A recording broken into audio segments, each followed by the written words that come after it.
Pretty sure that peaceful protesters don't need to have snipers and tanks hounding their ass. Tell me why, bro. Because the First Amendment protects all Americans in their freedom of expression and freedom of assembly. You served your country? I did. I was a U.S. Marine in Iraq. So you're telling me that as a Marine, you're telling me your professional opinion is that they don't need snipers and MRAP trucks to stop these protesters? When it's a peaceful protester that is clearly excessive and a violation of every single protester's constitutional rights. What does it make you think? You go out there and you fight for your country in these foreign occupations, and now you come home and you have these measures turned against you. I go protect Iraqis in Iraq, and I come back and I find that my fellow Americans are being attacked by police. Thank you, sir. Get this, get this. There was a lady that just got her shot in the head, so, you know. Shot in the head by who? Who? No, don't get mad, don't get mad, don't get mad. Don't shut him up, he told us. He's talking to us like humans. I appreciate that. Who should get shot in the head by? We're going, sir. When did you ask me to get off the lot, sir? Hello. Why are you here? Why are you here now? I was here to peacefully protest, and I'm here in this lot because I was on the street peacefully protesting, and you got shot tear gas. All right. We have innocent victims claiming fired upon by the county.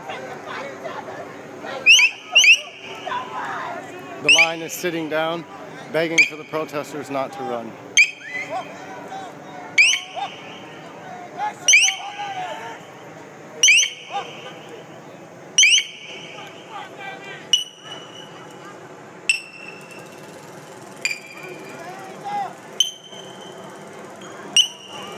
The sound that you're hearing is a crowd control tactic. It's ear piercing.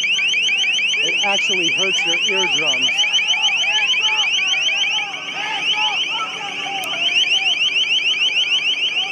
You see people are preparing to be assaulted by the police department. This gentleman has brought a gas mask. He's ready.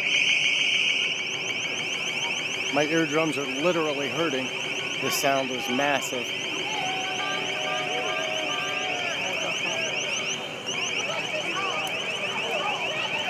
Please continue to share this link on social media. We want the world to see. Now the line is advancing rapidly. Here they come. Share this link. Let the world see. The line is advancing onto the crowd. Here come the police. The line is standing. The crowd is peacefully standing with their hands in the air, yelling, "We are peaceful, hands up, don't shoot." Here comes the St. Louis County Police Department, continuing to advance their line. We have now pulled back a city block and a half.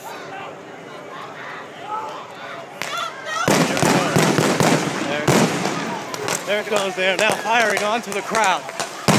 Out! Shit! They are firing rubber bullets.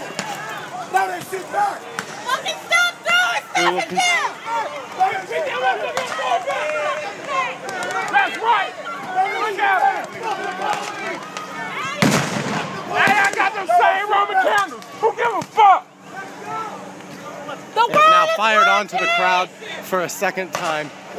Violence has erupted in the city of Ferguson. They are firing. Now they are firing them into the neighborhoods, into the back of people's houses.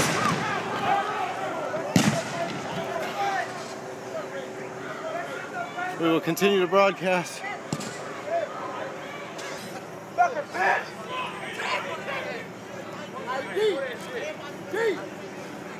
This is an example of a completely unprovoked attack on citizens. And there they go again. Now they're fired into the neighborhoods, right into people's houses. Fucking neighborhood! In the neighborhood! Hey, that's my brother! He's set on fire! There are now fires in the yard right next to the houses. The St. Louis County Police Department is firing on the crowd without care for personal property or damage. We will continue to record this. Hit me on the right! We've got News Channel 4 running. They're attacking reporters. They are attacking civilians. They are firing upon the media. They're continuing to advance down the street.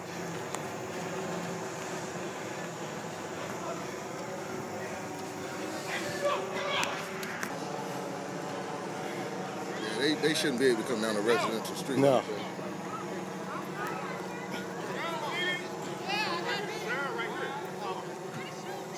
Initially, I was afraid to come out here because when I saw all the militia, you know, the police out here presenting threatening weapons and just presenting themselves in a threatening manner, I was afraid to come out here because when I saw the tear gas and the manner that they were approaching and arresting people. The atmosphere here has certainly shifted somewhat because for the first 4 nights what we saw were pretty violent clashes between mostly a very heavily militarized police who were using tear gas and rubber bullets. People still don't understand why this young man had to be killed by multiple gunshots by a police officer being completely unarmed on the day of his death. Protesters claim the police aggression against the rallies is out of proportion. The use of tear gas in Ferguson sparked a somewhat unexpected online response from across the Atlantic, with Palestinians taking to Twitter advising protesters not to wash their eyes if they are hit with tear gas, and also urging them to try to keep calm and to avoid running into the wind. Now, tear gas can have severe health effects. They include temporary blindness, breathing problems, miscarriages, as well as heart and liver damage. But tear gas is not the only tool used by police to counter the mostly peaceful rallies in Ferguson. Let's take a look here. An M4 rifle is in the security forces' arsenal. Weapon used in various military conflicts. Police have also been reinforced by light armored vehicles, which were in service in Afghanistan as well as in Iraq. And if that's not enough, an MK-11 sniper rifle, also used in combat, was seen as necessary to tackle the peaceful rallies. Law enforcement expert John Whitehead believes the police are overreacting. A number of studies show that once you put on that gear as a policeman and you're trained, you start acting like a military unit, like you're in a patrol. And unfortunately, what happens is the psychology changes, and a lot of these local policemen, when they're approaching a house for a SWAT team raid, it's like they're moving in on Al-Qaeda. Supposedly, we're the masters and they're the servants. But you know, in Ferguson, they're telling people to back off 25 feet, get in this zone. They're violating their free speech rights. You have a right to walk up to a civil servant and say, sir, why are you doing this? Why are you here? They're pointing guns at people and chasing them away. That's not a policeman anymore. Again, that's the military, and that's what we're dealing with. Most police agencies operate basically any way they want. The local city councils and politicians just let them go. As I've written in a number of instances, I've seen local citizens get down at that local city council meeting, and they get their signs and they say, we're not moving until you change this thing. If not, you're going to see tyranny in this country. This is the face of the government today, what you're seeing in Ferguson, and it's only going to get worse if we don't back it off. As you guys know, Dorian Johnson was the young man, 22-year-old, who was with Michael Brown at the time of the shooting. He expressed his point of view and exactly how everything went down. And now Tiffany Mitchell, another witness that was there, went on Don Lemon's show on CNN to discuss what she saw, and it's actually 100% consistent with Dorian Johnson's account. Take a look at what she had to say. So as I come up onto it, I saw the officer pulling him in, and I saw him trying to pull away. I pulled out my phone to try to get a video because it just didn't look right. Like, I didn't know exactly what was going on, but I know it didn't look right for someone to be wrestling with the police through the police window. But I didn't get the video because a shot was fired through the window, so I tried to get out the way. As I onto the side, the kid, he finally gets away and he starts running. As he runs, the police get out of his vehicle and he follows behind him shooting. And the kid body jerked as if he was hit from behind, and he turned around and he puts his hands up like this. And the cop continued to fire until he just dropped down to the ground and his face just smacks the concrete. So here's the situation. Now, people who can't wait to support the cops, even if they might not support the cops in other cases like Cliven Bundy's case, etc., will rush in and say, you see, there was an original tussle. See, you don't do that with the cops, okay, that's disrespectful, you have to follow orders, there was something going on at the window, so he had it coming. No, no, no. a cop is not supposed to shoot someone in the back as he's running away when he knows the guy's unarmed. Because even if you believe the cop's story, Michael Brown is reaching for the gun and doesn't have a gun of his own. He knows that. Now, if somebody shoots at him through the inside the car, okay, you can say that's part of the original tussle. If you're being like incredibly fair to the cops and you're taking their view for it. He's running away and you shoot him in the back. What was that for? And then he's got his hands up and then you finish him. No, that's just an execution. Yeah. And so it's interesting to see that at this point we have two witnesses that were there on the scene. They have consistent stories. The police seem to be a little shaky in their story. And as Cenk mentioned earlier, it seems curious that the officials released the statement about the cop having an injury on his cheek days later. I mean, if the officer had that injury, and if Dorian Johnson, the man that was with Michael Brown, was part of the scuffle, the original scuffle where Michael Brown was reaching for the gun, wouldn't authorities want to interview him? I mean, they haven't even interviewed him, which is also questionable.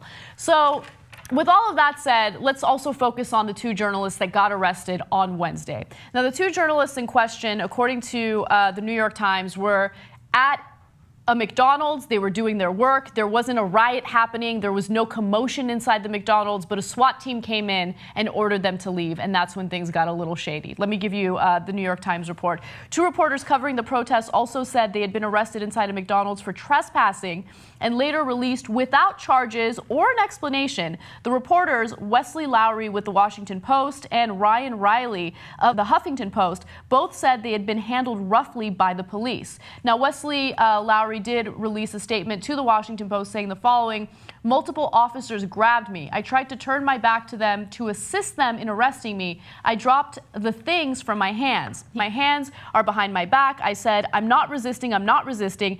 At which point the officer said, you're resisting, stop resisting. That was when I was the most afraid, more afraid than of the tear gas and rubber bullets. Yeah, because when a cop starts coming at you when you're not resisting with saying stop resisting, right, there's some percentage chance that he's about to beat the living crap out of you while pretending that you're resisting. Now, in this case, luckily, they only slammed him into the soda machine, right? And then eventually arrested him. And then eventually, after that, seems to be a common theme with the cops here in Missouri, or at least in Ferguson. They made up a charge later, like, oh yeah, we meant trespassing at McDonald's. The McDonald's was happy to have them. They've had them for days now. The press has been there working and eating at McDonald's. They were paying customers, exactly. Right. Now, if you don't want to take our word for it or the journalist's word for it, we do have video of the arrest, so you get a sense of what the environment was like. Take a quick look. Stop videotaping. Let's grab our stuff and go. Someone right to videotape you, sir? Hurry up. Let's go. Please don't make her go to me. Let's go. You see me working. Please do not tell me not to use my personal time to go. Right? Let's go. Please not wave a gun at me. We're down about 45 seconds. Let's go. Let's go. Let's go. We don't have time to ask questions. Let's go. Close. Can I move my car? You can move your car if your car's out here. Let's go. It is. That's what I was asking. You didn't have time to answer? Let's go. Just being mean? Let's go. I'm working on it, sir. Let's go. There's the door over here. I know where the door is. Let's go. I'm going to watch this. Let's go. You can move. Let's go. Move. Sir, please. Let's move. Let's move. Sir, let's move this way. Here's the door. Okay, now, here's an important part of this. There was no unrest at the McDonald's. Exactly. Nobody called the cops, hey, we got an issue at McDonald's. What the cops knew was that the press was centered in that McDonald's while covering it. That's why they went into the McDonald's.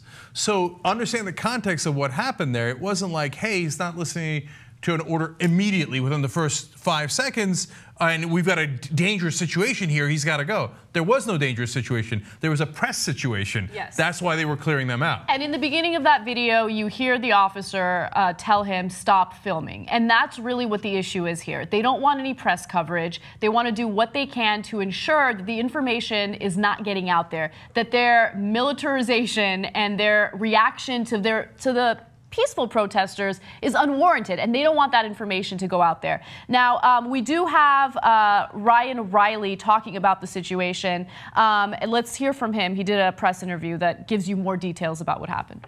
It was madness. So originally the SWAT officers walked through, and I took a couple of photos at that time, and they talked to the manager, who then then basically they decided to leave, and then they reversed course, came back, and decided that they're actually going to shut down the McDonald's and asked everyone to leave. So they asked us to begin packing up our stuff. Evidently, I was not moving quickly enough for them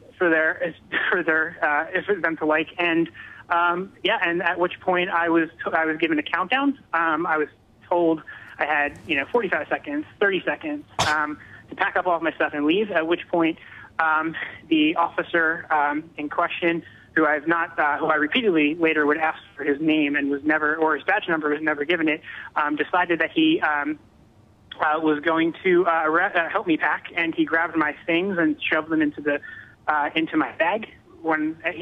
He then arrested me, and as he handcuffed me, he put on both very tight. He used his finger to put a pressure point on my neck, and it was just a very, very difficult experience. The worst part was he slammed my head against the glass purposefully on the way out of the McDonald's, and then sarcastically apologized for it. And they also fired a tear gas canister at an Al Jazeera America crew. And now there was also nothing around the Al Jazeera America crew. We have video of that as well. Let's take a look. Holy see, they're media too.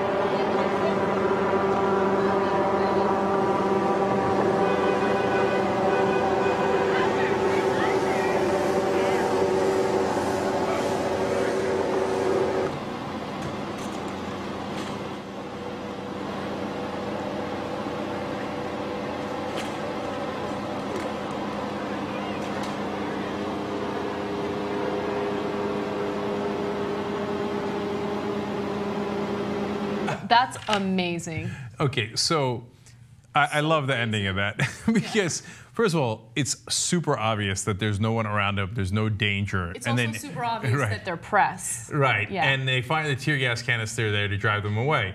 But these knuckleheads, they're like, well, that's not quite obvious enough. Let's go turn the camera down and put the lights down so that the whole world could know we don't want the press filming anything here because we're the ones doing things wrong. Yeah, it's a violation of freedom of the press, and it's also a form of intimidation. Don't try to report on the facts. We're going to go after you. We're going to use tear gas. We're going to use the weapons that we have, and we're going to mess with your equipment. And by the way, it's also an admission of guilt. Now, if they thought that the protesters were rioters and that they were really attacking the cops as they claim, right? Well, wouldn't you want that camera shooting it? Of course. To back You'd you up? want to document it. Right, and you'd want to be able to find the criminals who were shooting at you that they got on tape and then arrest them later, right? Or maybe there was nobody shooting at you. That's why none of you got hit, none of you got injured, because they were peaceful protesters. You guys were the ones firing rubber bullets for almost no reason at all, and tear gas and all the other things you did, and you brought your IED-resistant military, vehicles in there. Shockingly, no one blew up your vehicles, because it's a peaceful protest in America in the middle of Missouri.